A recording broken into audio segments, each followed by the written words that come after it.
Hi hello నమస్తే DSP న్యూస్కు స్వాగతం. నెల్లూరు రూరల్ సిఐ వేణు ఆధ్వర్యంలో ట్రాన్స్ జెండర్లకు అవగాహన కార్యక్రమం నిర్వహించారు. కొన్ని ప్రాంతాల్లో ట్రాన్స్ జెండర్ల పేరుతో అసాంఘిక కార్యక్రమాలు జరుగుతున్నాయని, అటువంటి వాటికి దూరంగా ఉండాలని సిఐ వేణు సూచించారు. ట్రాన్స్ జెండర్ల నేత వైష్ణవి నాయక్ మాట్లాడుతూ ట్రాన్స్ జెండర్లకు రక్షణ కల్పించాలని, ప్రభుత్వం నుండి వచ్చేటువంటి అన్ని సహాయ సహకారాలు అందించాలని, మా ట్రాన్స్జెండర్లపై వస్తున్న దుష్ప్రచారాలను ఖండించాలని వైష్ణవి నాయక్ కోరారు. ఈ కార్యక్రమంలో కావ్య రవిత్రేయని ట్రాన్స్జెండర్లు అధిక సంఖ్యలో పాల్గొన్నారు. కాబట్టి ఆ లైఫ్ని మనందరూ కూడా గడపాలి. చంపేసుకుంటేనో, చచ్చిపోతేనే, లేకపోతే ఇంకో విధంగా జరిగితేనో మనం పోయి కూడా చంపిస్తాం. ఆ జీవితం ఇంకా ఆడకి ఎండ్ ఏమీ ఉండదు.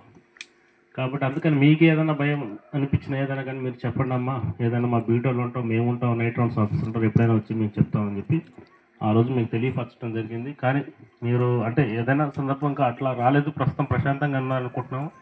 దానికి తగ్గట్టుగా మేము కూడా ఎక్కడెక్కడి నుంచి ఉన్నాయని చెప్పి మాకున్న సమాచారాన్ని బట్టి వాళ్ళు కూడా మేము మాట్లాడుతున్నాం, చేస్తా ఉన్నాం. అన్నీ కూడా అంటే కొన్ని బహిర్గతంగా చేసే విషయాలు కాదు, వాటిని కూడా మేము చేసుకుంటా ఉన్నాం.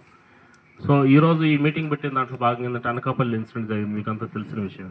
సో అందులో చనిపోయిన తర్వాత మళ్ళీ మనం ఇంకా మీకు చెప్తున్నాం కదా, ఇంకా అంతా అక్కడికి ఆ లైఫ్ అక్కడికి అయిపోయినట్టు కొంటాం. ఇప్పుడు దేవుళ్ళు మీరే మాకు అన్ని, మీరు తప్ప మాకు ఇంకో ప్రపంచం లేదు.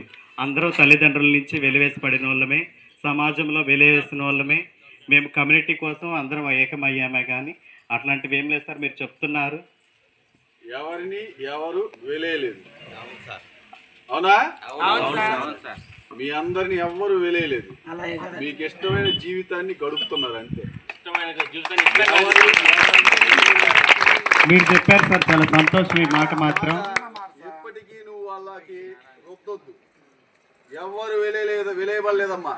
అంటే మా పేరెంట్స్ నుంచి మా ఫ్యామిలీ మెంబర్స్ నుంచి మేము వెలేసి పడిన వాళ్ళమే సార్. ఫ్యామిలీ పరంగా దూరం అయిపోయినాము, సమాజంలో మేమందరం ఓకే, కమ్యూనిటీలో ఓకే, ఇబ్బంది లేదు సార్, బయట ప్రపంచంలో ఓకే. కానీ మా తల్లిదండ్రులు మా రిలేషన్షిప్ ద్వారా మేము వెలివైబడిన వాళ్ళమే సార్. మీలాంటి వాళ్ళు మమ్మల్ని గుర్తించి మమ్మల్ని ప్రతి దాంట్లో ముందు పెట్టుకొని మీరు మాకు చాలా హెల్ప్ఫుల్గా ఉన్నారు, చాలా మంచి మాటలు చెప్పారు సార్, చాలా సంతోషం. కానీ మా పిల్లలకు కూడా మేము ఏమని చెప్తామంటే, ఎవరిని డిమాండ్ చేయొద్దు, ఎవరిని విసిగించొద్దు, మీరు ఇస్తే తీసుకోండి, లేకపోతే లేదు. మన పరిస్థితులు బాగాలేదు, మన కమ్యూనిటీలో రకరకాల ఇష్యూస్ జరుగుతున్నాయి, అందుకనేసి మీరు దయచేసి ఎవరిని డిమాండ్ చేయొద్దు. ఏదైనా రిక్వెస్ట్ మీద మీకు ఇచ్చారా, తీసుకోండి, హ్యాపీగా దీవించండి, ఎవరిని ఇబ్బంది పెట్టద్దు, మనం ఇబ్బంది పడకూడదు, అంతేగా సార్? Okay sir. కాలంలో ఈ వెహికల్స్ని ఆపి డిమాండ్ చేస్తున్నారు అనే ఒక అపవాదం నడుస్తూ ఉంది. కాబట్టి అలాంటివి జరిగితే మాత్రం నెక్స్ట్ నుంచి వాళ్ళ మీద చర్యలు తీసుకోమనే ఆదేశాలు ఉన్నాయి. కాబట్టి దయచేసి అలాంటి పనులు చేయొద్దు, అర్థమైందా? మీరు ఎక్కడైనా మీరేం చేస్తారు, ఆశీర్వాదం ఇచ్చి ఆ తర్వాత వాళ్ళు ఇచ్చింది ఏదైనా తీసుకుంటారు, అవునా? కానీ డిమాండ్ చేస్తున్నారు, డిమాండ్ చేసిన తర్వాత వాళ్ళు ఏమి ఇవ్వకపోతే తిడుతున్నారు. అవి మంచిది కాదు కదమ్మా.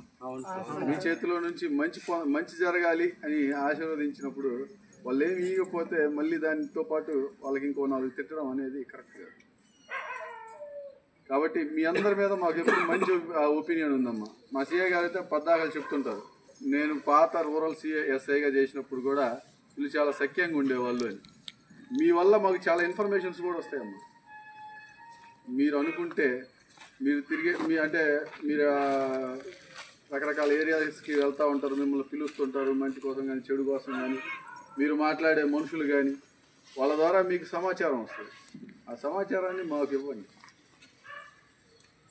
ఉపయోగపడుతుంది సమాజానికి, అర్థమైందమ్మా? దయచేసి మీరు చేయకూడని పనులు ఏంటి అని తెలుసుకొని అవి చెయ్యదు. మీ అందరికీ ఉన్న గౌరవాన్ని ఇప్పటికీ ఎప్పటికీ పోలీసు వాళ్ళు మాత్రం అలాగే ఉంచుతారు. మీరందరూ కూడా చాలా గౌరవంగా ఉంటారు, పోలీసు వాళ్ళు కనపడితే అది మాత్రం అభినందనీయం, అర్థమైందా? దయచేసి ఎవరిని డిమాండ్ మీరు చేసే పని మంచిది, అందరికి మంచి జరగాలని కోరుకునే వాళ్ళు, మీ నుంచి ఎవరికి అపకారం జరగకూడదని కోరుకునేవాళ్ళు. ఇందులో కొంతమంది బెదిరించడాలు అలాంటి పనులు ఏవో చేస్తున్నారు వేరే వాళ్ళతో కలిసి, అలాంటివి కూడా వద్దు. దయచేసి అందరూ కూడా మంచిగా ఉండండి, హ్యాపీగా ఉండండి. Thank you. ఈరోజు మేము ఇక్కడ చిన్న మీటింగ్ పెట్టాలని చెప్పేసి నేను రాత్రి చెప్పాను. చెప్పగానే ఇంతగా ఘనంగా ఏర్పాటు చేస్తారని చెప్పి నేనైతే ఊహించలేదు. ఇంటి దగ్గర లేకపోతే దేవాలయం అంటే దేవాలయం దగ్గర వరండాలోనో ఎక్కడో కూర్చొని అందరం బట్టి మాట్లాడతాము కొద్దిసేపు అనుకున్నా, కానీ ఇట్లా మీరు అరేంజ్ చేస్తారు అనుకుంటే ఇంకా మీకు కొద్దిగా టైం ఇచ్చి ఇంకా కొద్దిగా గ్రాండ్గా మీరు కూడా ఎక్కువ గ్యాదర్ అయ్యే విధంగా నేను చెప్పుండేవాడిని. కొద్దిగా అనుకోకుండా అంటే ఈ ప్రస్తుత పరిస్థితుల్లో ఈ గత 10 రోజులుగా మనం చూస్తూ ఉంటే 2 ఇన్సిడెంట్స్ జరిగింది. వీటిని దృష్ట్యా అంటే మీకు తెలిసి ఉండొచ్చు, తెలియకపోయి ఉండొచ్చు. ఒకవేళ మీ కమ్యూనిటీ గ్రూప్ ఏమంటే అందులో పోస్ట్ చేస్తుంటే ఈ విధంగా సంఘటన జరిగిందని చెప్పి మీకు కూడా తెలియపరుస్తారు. ఇది కాకుండా తాడేపల్లి కూడా జరగకూడదు. అది ఈ 2 ఇన్సిడెంట్స్ జరిగినాయి కాబట్టి వాటిని దృష్టిలో పెట్టుకొని మీరు కూడా కొద్దిగా జాగ్రత్తగా ఉండాలా. ఎందుకంటే మీది ఒక జీవన విధానం అనేది ఒకటి జరుగుతూ ఉంది. ఆ జీవన విధానంలో మీకు కూడా ఎటువంటి ఆటంకాలు రాకుండా మీరు కూడా సంతోషంగా గడపాలనే ఉద్దేశంతో మీకు కూడా ఎటువంటి అవాంఛనీయ సంఘటనలు జరగకూడదని చెప్పేసి మీరు కూడా జాగ్రత్తగా ఉండాలి.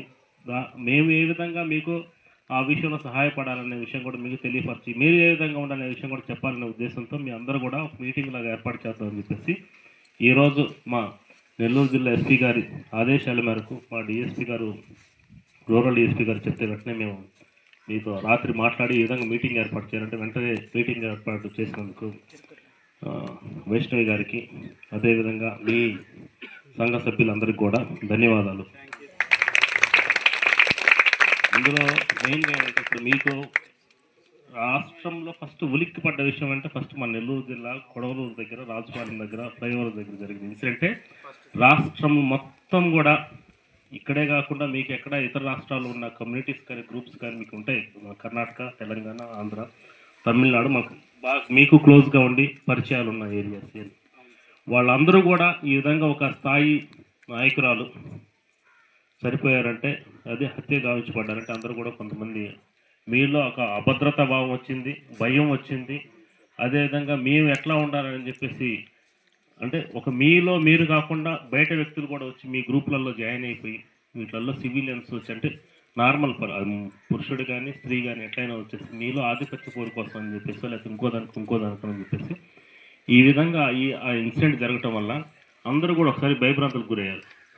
మీ సెక్యూరిటీ మీకు ఎట్లా అనే దీనికి ఆలోచించుకున్నారు. తర్వాత కొద్దిగా నిదానం సర్దుమడిగిన తర్వాత మీరు కూడా కొద్దిగా ప్రశాంతత ఉన్నా కానీ మీలో మీకు కూడా కొంత ఇదనేది ఇంకా ఉందని చెప్పి మాకు అనిపిస్తూ ఉంది. మాకున్న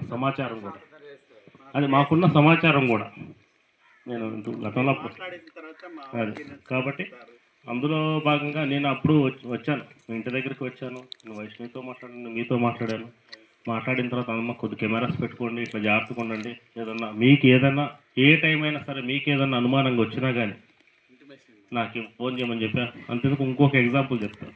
రాత్రి నేను చెప్పాను, మళ్ళీ నైట్ ఒక మిస్డ్ కాల్ వచ్చింది. ఎంతమ్మా 1 అవుతుంది. నేను వెంటనే కాల్ చేశాను. వెంటనే అంటే ఏదో మరి ఇన్సిడెంట్ మనకైతే నాకు వెంటనే మిస్డ్ కాల్ వచ్చిన వెంటనే కాల్ చేశాను. ఏమ్మా ఫోన్ చేసావు? లేదు సార్, పొరపాటు టచ్ అయ్యచ్చు సార్, మీరు చెప్పారు కదా మీటింగ్ ఏర్పాట్లు చేసుకుంటున్నాం అందుకని సార్. అంటే మేము అట్లా కూడా అలర్ట్గా ఉంటాము అని, మీ నుంచి కాల్ వస్తే తప్పకుండా మేము రెస్పాండ్ అవుతాము. సో ఎందుకంటే ఎవరిదైనా జీవితం అనేది ఒకసారి, మనకు తెలిసి జీవితం ఒకటే జీవితం. ఈ జీవితంలోనే అన్ని మంచి ఉంటుంది, సంతోషం ఉంటుంది, సుఖం ఉంటుంది, కష్టాలు ఉంటాయి, నష్టాలు ఉంటాయి, అన్నీ ఉంటాయి. మనిషిగా బ్రతికి వాటిని సాధించుకో మనిషి అది ఏ